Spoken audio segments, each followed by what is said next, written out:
আমাদের ভারতবর্ষের একজন বড় নেতা, সাম্প্রদায়িক নেতা, ভারতবর্ষের সরকারের প্রধানমন্ত্রী মিস্টার ফেকু কুমার নরেন্দ্র মোদী, তিনি কি বলেছিলেন? ভোটে আসবার আগে তিনি বলেছিলেন সবার অ্যাকাউন্টে 15 লক্ষ করে টাকা, বছরে 2 কোটি করে চাকরি। চাকরিও হলো না, আর টাকাও ফাঁকা হয়ে গেল। তোমার দেখা নাই গো, তোমার দেখা নাই। ভারতবর্ষের মানুষের সাথে তিনি চিটিংবাজি করলেন, তিনি চিট করলেন।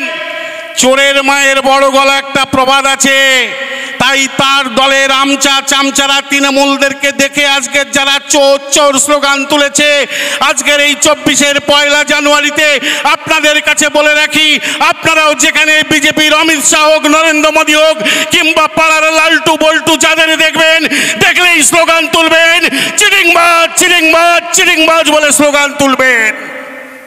ভারতবর্ষের মানুষকে এরা ঠকিয়েছে, এরা বঞ্চিত করেছে। আমি বক্তব্য রাখলে 2 ঘন্টা পার হয়ে যাবে, শেষ হবে না। আমাদের শপথ 2024 সাল একটি ভয়ঙ্কর বছর আসছে। আমরা অশনি সংকেত দেখছি। কি দেখছি? বাংলার বুকে অমিত শাহর মতো মানুষেরা এসে স্বীকার করে যাচ্ছেন মিটিংয়ে, বাংলা থেকে 35টা আসন না পেলে নরেন্দ্র মোদীর প্রধানমন্ত্রী হওয়া হবে না। তাই যে কোনো মূল্যে 35টা আসন আমাদের বাংলার বুক থেকে তুলতে হবে। তার জন্য অনেক সিডিবিআই অনেক কিছু লাগাবে, ভয় পাবেন না। কোমর ও হাঁটুর ব্যথা, হাঁপানি, চর্মরোগ বা ত্বক এবং পুরুষ ও মহিলাদের গোপন রোগের সুচিকিৎসা করতে আজই চলে আসুন সুলতানা আয়ুর্বেদিক ক্লিনিকে। ঠিকানা চিনেপুকুর মোড়, ব্রিজের সবকে। মনে রাখবেন, আমরা ভারতবর্ষের বাঙালি, এই বাঙালিরাই কিন্তু স্বাধীনতা এনেছিল। মনে রাখবেন, ভারতবর্ষের জাতীয় কংগ্রেসের প্রথম সভাপতির নাম উমেশ চন্দ্র বন্দ্যোপাধ্যায়।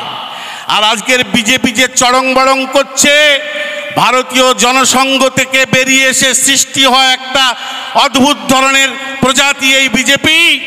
এই বিজেপির যে ভারতীয় জনসংঘ, সেই জনসংঘের স্রষ্টা যিনি, প্রথম প্রেসিডেন্ট যিনি, তিনিও একজন বাঙালি, তার নাম শ্যামাপ্রসাদ মুখোপাধ্যায়।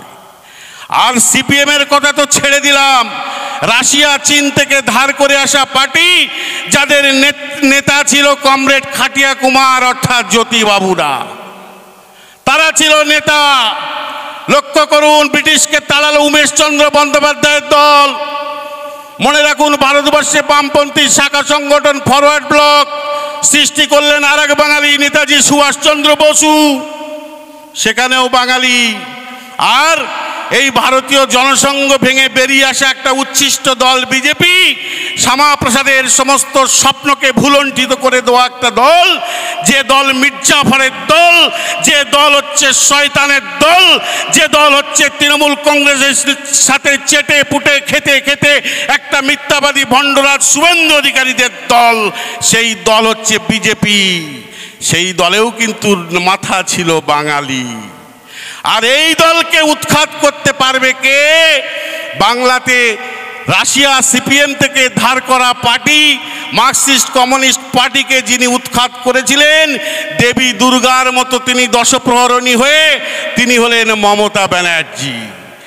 আর ভারতবর্ষের বুকের থেকে এই বিজেপি পার্টিকে যদি কেউ উৎখাত করতে পারে, সেও কিন্তু সেই বাঙালি। তিনি বাঙালি মহিলা, তার নাম মমতা ব্যানার্জি। তিনি আরও একবার আদ্যা শক্তি মহামায়া স্বরূপিণী রূপে সুসজ্জিত হয়ে তিনি এই 2024-এ সদম্বে ঘোষণা করে বলবেন, গাচ্ছে গাচ্ছে সানাং মুহুরা মধু যাবতে প্রেদম মহম ময়ন্ত্রৈব তেন্ত্রৈব মধু যাবতে সর্বদেবতা। মার ঝাড়ু মেরে ঝেঁটিয়ে বিদেয় কর। 2024-এ বিজেপিকে আমাদের ঝেঁটিয়ে বিদেয় করতে হবে, তারই শপথ। বড় বড় কথা বলছে শুভেন্দু অধিকারী, একটি ধর্মের ষাঁড় দেখবেন কি করে, কাক কাকুর জ্ঞান নেই, যেখানে সেখানে শিং মারে। তাই ও দেখবেন প্রত্যেক দিন টিভিগুলো দেখবেন শিং মেরে বেড়াচ্ছে। ওই দেখে কেউ ভয় পাবেন না। ষাঁড় যদি লাগে তার ওষুধ হচ্ছে মগে করে জল নিয়ে নাকে মুখে মেরে দেওয়া। বিজেপি ওর পিছনে রাম নাম লিখে ছেড়ে দিয়েছে দম্বের ষাঁড় করে। অতএব এদেরকে নিয়ে চিন্তা করবার কিছু নেই। মনে রাখতে হবে রসনি চাঁদ से होती है हजारों से नहीं, मोहब्बत एक से होती है हजारों से नहीं। মমতা ব্যানার্জি আছে। তাই আমরা তৃণমূল কংগ্রেসের পক্ষ থেকে 2024-এর অঙ্গীকার নিয়ে আপনাদের কাছে বলি, মানুষের দরজায় যে ভোট চাইবার জন্য কারুর পরে রাগ বিদ্বেষ করবেন না। মমতা ব্যানার্জির ম্যাজিক আপনার আমার সাথে আছে। শুধু যে কোনো বাড়িতে যে বলবেন, আপনার বাড়িতে যে কোনো একটা জিনিসে আপনি হাত দিন, দেখবেন জিনিসটা কার দেওয়া। এইভাবে একজন অত্যন্ত বিজেপির অন্ধ নেতা সে বলল ঠিক আছে আমি দেখি হাত দিয়ে। তিনি হাত দেওয়া শুরু করলেন। মনে মনে ভাবলেন বউটা আমার গর্ভবতী, পেটে হাত দিলে ওটা তো আর মমতা ব্যানার্জি দেয়নি, ওটা আমার আর আমার বউয়ের দেওয়া। পেটে যেই হাত দিলেন সাথে সাথে বলছেন ওই বাচ্চাটাকে খাওয়াচ্ছে কে, ওই মাকে খাওয়াচ্ছে কে, ওই মাকে সুস্বাস্থ্য দিচ্ছে কে? বলছে সব তো দিচ্ছে মমতা ব্যানার্জি, আশাকর্মী, এনএম কর্মী আর আইসিডিএসের মাধ্যমে সুষম খাদ্য, সেটা তো মমতা ব্যানার্জি। বলে বুঝতে পেরেছো? এইভাবে যাতে হাত দিচ্ছে। বাইরে যে ছুটে যে বুকে সাইকেল জড়িয়ে ধরেছে বলে ওটা সবুজ সাথী, মমতা ব্যানার্জি। যে চালের হাঁড়িটা ধরে ফেলেছে বলছো চালকে দিয়েছে মমতা ব্যানার্জি খাদ্য সুরক্ষার মাধ্যমে। রোগগ্রস্ত বাপ শুয়ে আছে, ডাক্তার ইঞ্জেকশন দিচ্ছে, ছুটে যে বাপকে জড়িয়ে ধরেছে, চিকিৎসা হচ্ছে কোথার থেকে? স্বাস্থ্যসাথী, মমতা ব্যানার্জি। তারপরে বাড়ির একটা যুবতী মেয়ে লেখাপড়া করছে, তাকে যে ধরে ফেলেছে বলে ওটা কি হচ্ছে? বলছে লেখাপড়া করাচ্ছে কে? মমতা ব্যানার্জি। বিনা পয়সায় বই খাতা জামা জুতো সব কিছু, সঙ্গে কন্যাশ্রী। তারপরে একটা মেয়ের কথাবার্তা হয়ে গেছে, বিয়ের দিনে শিখেছে, তাকে যে ধরে ফেলেছে বলছে এবার আর কিছু করার নেই। বলছে ওরে বোকা, ওর রূপশ্রীটাও মমতা ব্যানার্জি, সেই পর্যায়ে তুই বিয়ে দিবি। এরপরে এইভাবে ধরতে ধরতে যখন আর কিছু ধরার খুঁজে পাচ্ছে না, তখন ছুটে যে লাঙলটা ধরে ফেলেছে, তখন বলছে ওটাও মমতা ব্যানার্জি, কারণ কৃষক বন্ধুর মাধ্যমে জমির ধানও পাচ্ছ, ফাউ কলে ব্যাংকে টাকাটাও ঢুকছে, ওটাও মমতা ব্যানার্জি। তারপরে কি করেছে? 60 বছরের নিচে একজন কৃষককে বলহরি হরি বল বলে নিয়ে যাচ্ছে, সে মড়া ধরে ঝুলে পড়েছে বিজেপির নেতা শুভেন্দু অধিকারীদের মতো লোক। বলছে ওটার জন্য 2 লক্ষ টাকা মমতা ব্যানার্জি। তাতেও যখন পাচ্ছে না, মড়াটা পুড়িয়ে ফিরে আসছে, চিতার ছাই মুঠো করে দাঁড়িয়েছে, বলে ওরে হারামি, সমব্যথীতে 2000 টাকা মমতা ব্যানার্জির, তোর বাপের শুভেন্দু অধিকারীর না, এটা দিলীপ ঘোষের না, এটা অমিত শাহর না, এটা নরেন্দ্র মোদীর না। এই হচ্ছে তৃণমূল কংগ্রেস, মমতা ব্যানার্জি, আর এই হচ্ছে বিজেপি।